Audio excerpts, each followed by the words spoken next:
aula nossa aqui, que trata do atrito, só voltar aqui, né? A gente vai considerar essa questão do atrito através de forças também. Então, a força normal, que é um tipo de força, a gente vai ver isso, e essas forças de atrito, incluindo aí a resistência do ar. Certo? Então, olha só aqui uma figura representando essas forças. Então, por exemplo, o sentido do movimento aqui, ó, tá para a direita, né? Essa pessoa está caminhando para a direita. O sentido do movimento do sapato é esse aqui, ó, para a esquerda. Então, o que acontece? Para você caminhar, você exerce uma força aqui, ó, exerce uma força, que é a força que o sapato exerce no chão, exerce uma força aqui para a esquerda, e aparece uma força de reação, que é essa aqui, ó, de sentido contrário, que projeta você para frente. Então, se a pista está lisa, o que acontece? Essa força aqui, ela deixa de existir, e aí você fica deslizando somente com essa força, que é a força que você está exercendo no chão. Então, existe uma lei da física, que é a terceira lei de Newton, que explica esse fenômeno. Terceira lei de Newton. Então, é a chamada lei de ação e reação. Né? Para toda ação, existe uma reação que vai ter a mesma intensidade, só que de sentido contrário. Então, veja, olha, que no caso aqui do caminhar, você empurra o chão num sentido e o chão reage empurrando você ou exercendo uma força, projetando você para frente. Então, ação e reação. Se não houver esse atrito, essa força deixa de existir e você fica deslizando, certo? Então, essa é a ideia aí por trás dessas forças. Certo. Do mesmo jeito acontece com os pneus de um automóvel, né? Quer dizer, o pneu está aqui girando, aí exerce essa força aqui de atrito, né, sobre a pista, e aparece uma força de reação de sentido contrário, que faz com que o pneu ele se projete para diante, né? Se não houver esse atrito, essa força, se ela deixar de existir, aí o pneu ele vai ficar só com essa outra força aqui, ó, que faz o pneu deslizar, sem sair do lugar. Certo? Então é uma coisa simples de entender. Olha aqui o exemplo clássico, The Book is on the Table, né? O livro sobre a mesa, tá vendo aí? Este livro não está em movimento, ele está em, não é, está em repouso. Mas aí o que eu quero mostrar? Repouso. Tá em repouso aí parado. Mas aí o que eu quero mostrar aqui com este livro sobre a mesa?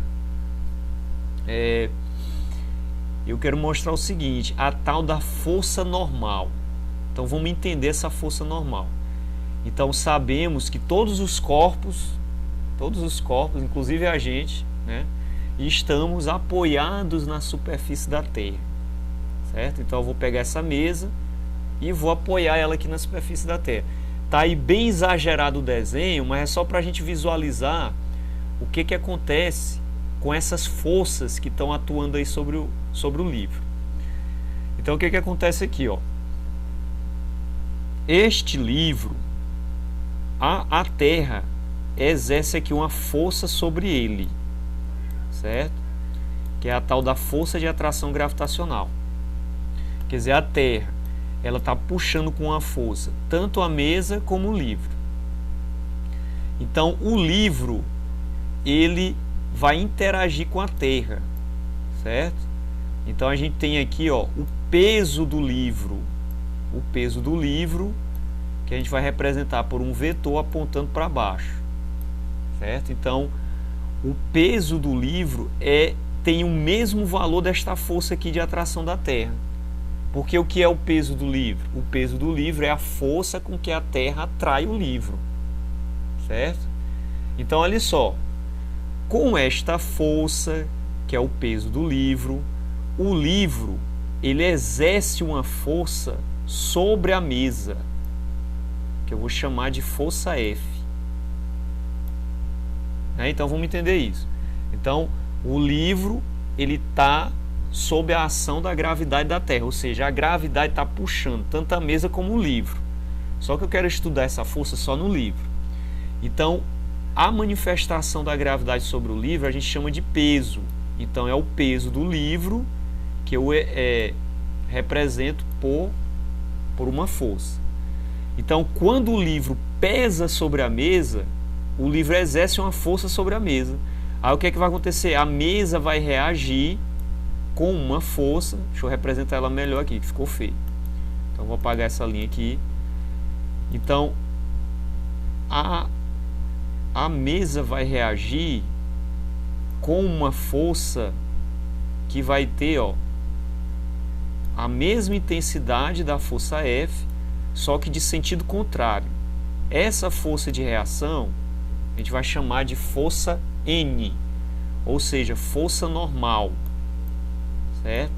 É a tal da força normal devido ao apoio. Qual é o apoio aí? No caso, o apoio é essa mesa, certo? Então aqui, ó, está exercendo no centro de gravidade do livro. Certo. Então por que que eu estou explicando isso? Porque é para a gente entender que essa força aqui, olha, ela não é uma reação ao N e vice-versa. Aliás, minto. Essa reação normal aqui, ó, é para a gente entender que ela não é uma reação ao peso do objeto. Quem é a reação ao peso do objeto? É a força gravitacional da Terra. Eu só quero mostrar com essa figura que essa reação normal ela é devida à força com que o objeto está exercendo sobre a mesa, aqui no lugar onde ela está apoiada, certo? Então, por quê? Justamente para estabelecer essa diferença, né? Para a gente não entender que a normal é uma força de reação ao peso do objeto. Na verdade, a normal é uma força de reação à força que o objeto exerce sobre a mesa devido ao peso. Aí você diz assim, vixe, professor, mas que complicação, né? Ah, mas aí é que tá. Eu vou tirar bem aqui essa figura. Deixa eu manter bem aqui. Vou tirar essa figura só para a gente ter uma ideia melhor. Ó, vou tirar essa figura aqui. Vou tirar esses borrões que eu fiz. Vou tirar a T. E vou pegar só o livro aqui. Certo? Aliás, eu vou fazer assim. Deixa eu fazer o seguinte. Deixa eu fazer melhor. Vou deixar a mesa. Deixa eu só tirar ela daqui. Vou tirar aqui a terra. Vou tirar esses borrões. Então vou deixar aqui a mesa e vou deixar o livro. Pronto. Deixa eu voltar. Tá aqui a mesa, tá aqui o livro. Então, para ficar mais claro, né, para não gerar muita confusão. Então vou voltar aqui para a figura. E aí vou fazer o seguinte. Eu tenho o peso do livro. Vou representar aqui. O peso do livro é devido à força gravitacional da Terra. Quando esse livro pesa sobre a mesa, ele exerce uma força sobre a mesa, que eu vou chamar de força F. Essa força ela vai ter como reação uma outra força contrária a ela, que eu vou chamar de força normal. Então essa força normal ela aparece aqui. Então eu vou representar ela aqui também. Então tá aqui. O que é que eu quero que fique gravado aqui na nossa mente? É que essa força normal ela não é uma força de reação ao peso do objeto, mas sim uma força de reação a esta força aqui, que é a força que surge por causa do peso do objeto. Então é isso que eu quero. Mas esta força N, ela tem uma intensidade igual ao peso do objeto. Quer dizer, ela não é uma força de reação, mas ela tem um valor igual ao peso do objeto. Simplesmente isso que a gente precisa saber. Então isso vai ficar registrado, certo? Então, a força normal, só recapitulando, então a força normal, ela não é uma força de reação ao peso, ela é uma força de reação à força que o livro exerce sobre a mesa. Mas essa força normal, ela tem um valor igual ao peso do objeto. Pronto, só isso.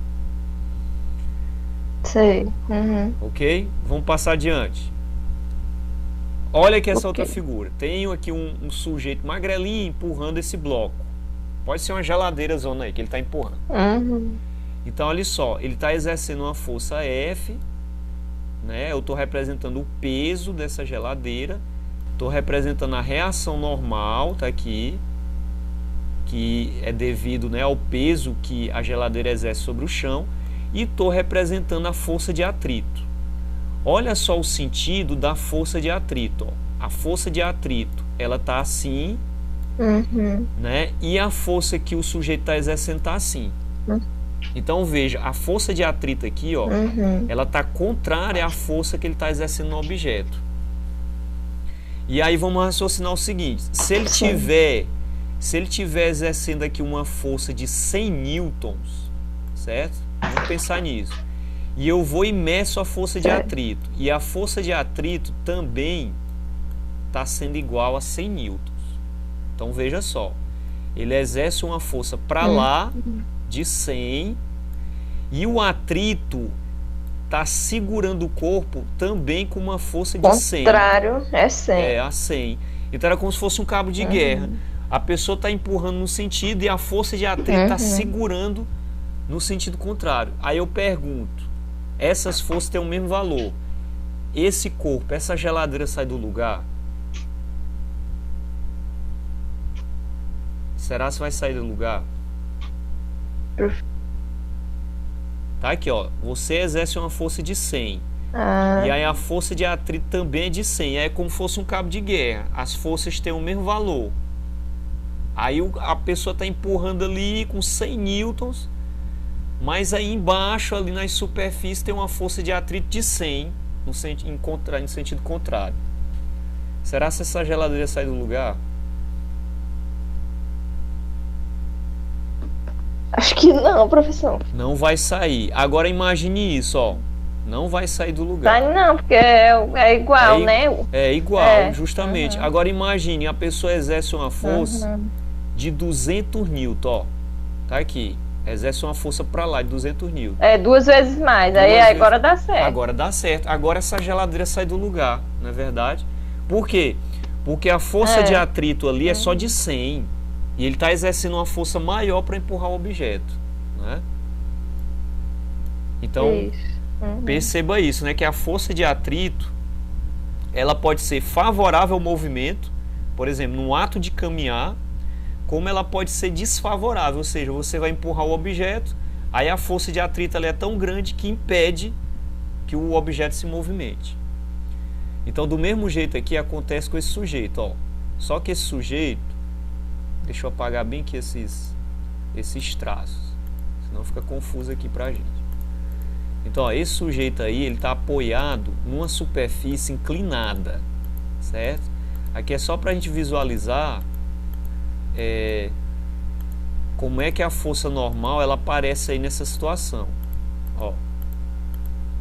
Então veja como é que ela aparece aí nessa situação.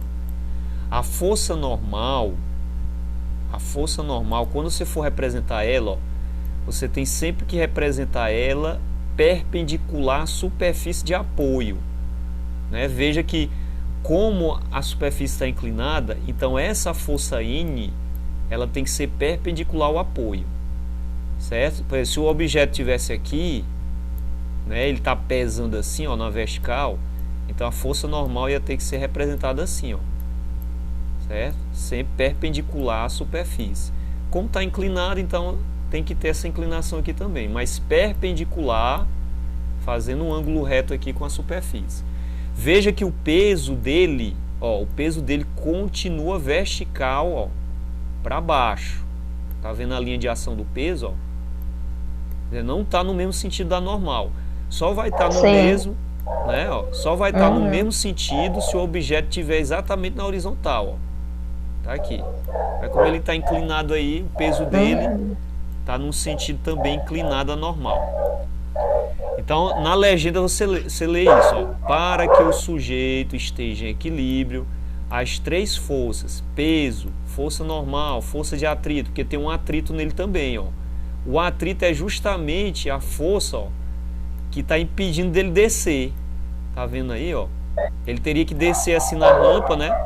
Mas tem uma força de atrito. É tipo o apoio que ele tá fazendo, né? Para não descer. Isso, exatamente. Veja que essa força de atrito, ela só está aqui presente, né? Ó, porque essa superfície aqui, ela não é lisa. Se ela fosse muito lisa, ele descia, certo? Aí, se ela fosse lisa, não apareceria essa força aqui, que é a força de atrito. Aí ele ia descer. Então, no caso aí, a força de atrito está segurando ele.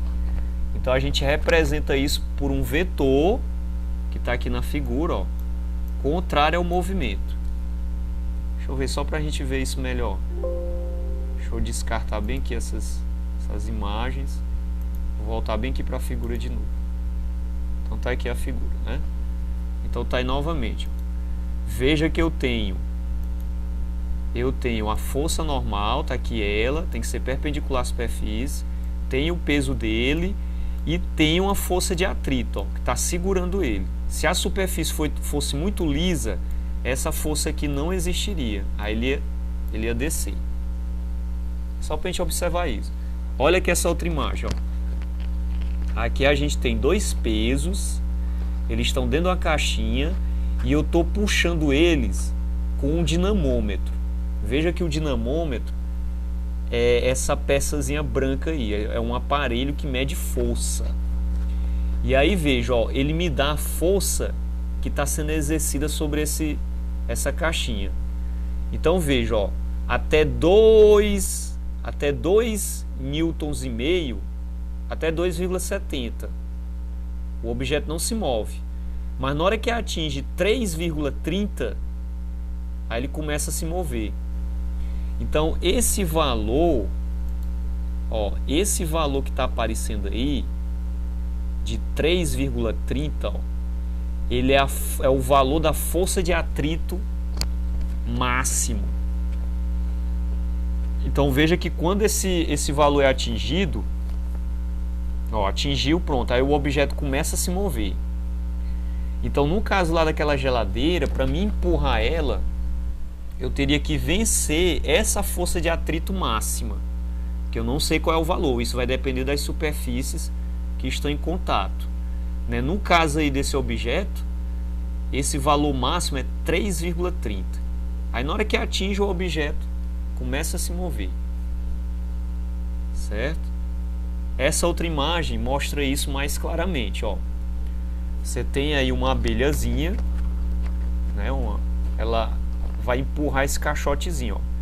Aí veja que ela começa a empurrar, mas ela não consegue de imediato. Então ela vai exercendo uma força até quando ela consegue colocar o bloco para se mover.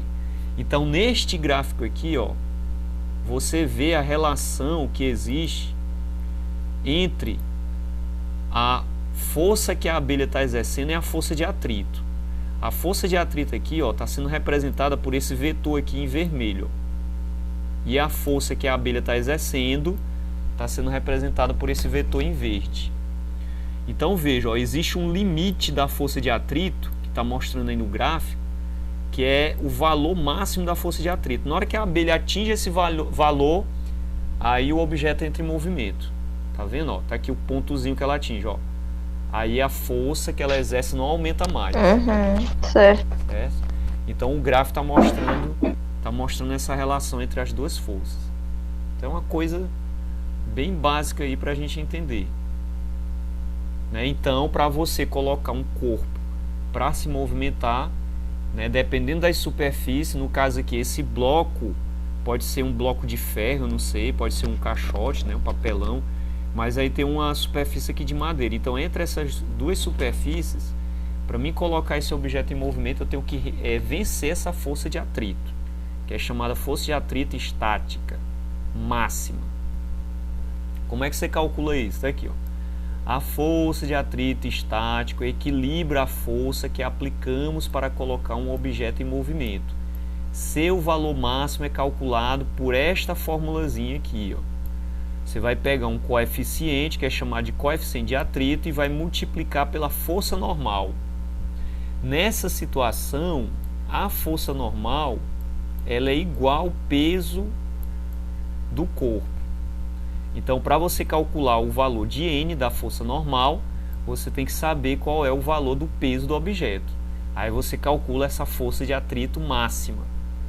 Para isso, você também precisa saber qual é o coeficiente, né, de atrito entre as superfícies. Então, essa fórmula está mostrando como calcular isso. Quando o objeto já está em movimento, você diz que a força de atrito é cinética, ou seja, força de atrito de movimento. Então essa força ela é constante, né, ela não varia mais, e ela é obtida por uma fórmula semelhante à do atrito de equilíbrio. Está aqui ela. Ó. Só que agora você usa um coeficiente que é chamado coeficiente cinético, multiplicando a normal. Esse coeficiente ele é um valor numérico que depende das superfícies, certo? Então, o coeficiente que eu vou representar por essa letrinha, ele é um valor numérico. Pode ser 0,1, pode ser 0,01, isso vai depender das superfícies. Sempre é um valor entre 0 e 1. Geralmente não atinge 1. É sempre um valorzinho entre 0 e 1, que é o valor desse coeficiente. Então, se a gente for resolver um problema de física que envolva a força de atrito, geralmente o problema ele já vai fornecer esse coeficiente aí que é chamado coeficiente de atrito. Olha aqui o que acontece no caso do ar atmosférico. Então, eu vou soltar aqui dentro desse primeiro cilindro, eu vou soltar uma pedra e uma pena. Veja que no primeiro cilindro eu tenho ar, eu tenho um ar aqui dentro. Então eu pergunto, quem que vai cair primeiro, a pedra ou essa folha? Quando eu abandonar ele lá do topo, lá de cima. A pedra. A pedra, né? Vamos ver. Oh, folha chegou depois. Mas olha só, eu fazendo essa mesma experiência, só que agora eu vou bombear o ar que está aqui dentro. Ou seja, eu vou criar um vácuo aqui dentro. Ou seja, eu vou tirar todo o ar de dentro. O que vai acontecer? Será se a pedra vai cair depois? Ou ela vai cair junto?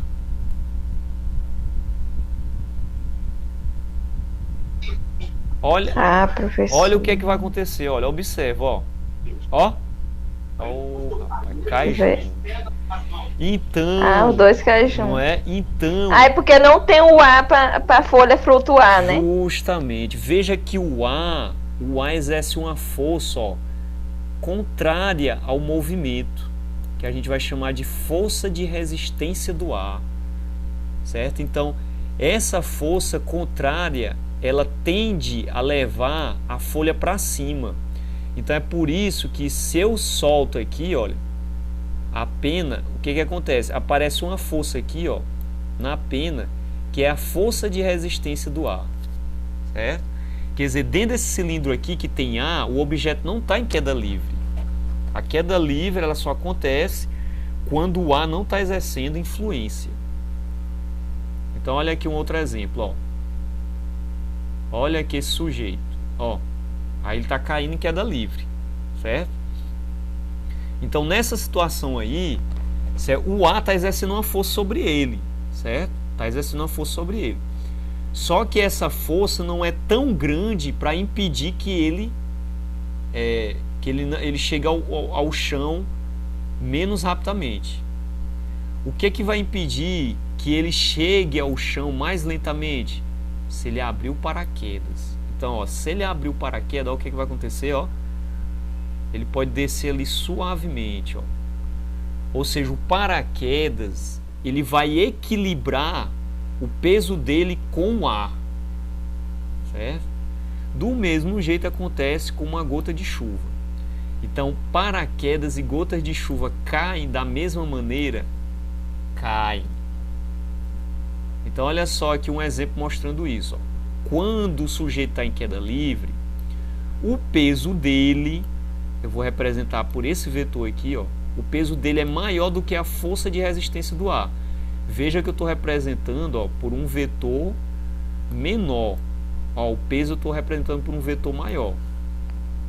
Então, naquela situação de queda livre, quando ele não abriu paraquedas, o peso dele é maior do que a força de resistência do ar. Mas na hora que abre o paraquedas, ó, o que é que acontece com a força? Ó, as duas forças se equilibram.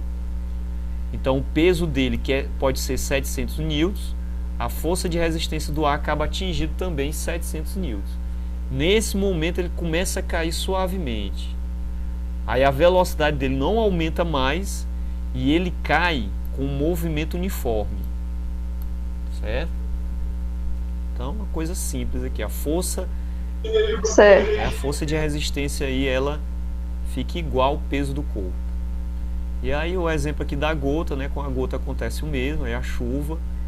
Então, esse equilíbrio ele acaba acontecendo com o tempo. Então, o módulo, ou seja, o valor da força de resistência do ar, aumenta com a velocidade. Né? No caso das gotas de chuva, é proporcional à velocidade de queda. No caso do paraquedas, depende do quadrado de sua velocidade. Então existe aí uma pequena diferencinha só na forma de você calcular a força de resistência do ar para a gota e para o paraquedas. Então está aqui as formas. Ó. Para as gotas de chuva, você vai escrever a equação assim. Ó. A força de resistência, né? A força de resistência do ar, que eu vou chamar de FRAR, força de resistência do ar, é proporcionalmente, ó, é diretamente proporcional à velocidade da gota. Tá aqui, ó. Então essa proporcionalidade eu vou expressar por uma constante K. Já para o paraquedas, essa força de resistência, ela é proporcional à velocidade ao quadrado, ó. Então veja que tem uma diferença aqui, ó. Então para o paraquedas, a velocidade ela vai aumentando com o quadrado. Para a gota de chuva, ela é só diretamente proporcional ao valor da velocidade. Então essas são duas expressões matemáticas para calcular essa força de atrito, né, essa força de resistência do ar nas duas situações. E é isso. Alguma dúvida? Se não tiver dúvida... Não, professor, só na hora da matemática que eu... Eita, mas eu consigo, pois eu vou treinar. É só a história dessa matemática que é difícil, né? Sempre a matemática. Oh, meu Deus. Mas é isso mesmo. Então, mais uma vez, vou deixar a aula disponível lá, viu, no vídeo. E aí a gente encerra por aqui. Já tá dando aí quase 10 horas, são 9h25. Tudo bem? Tá certo, professor. Até a próxima aula. Até lá. Tudo. Boa noite.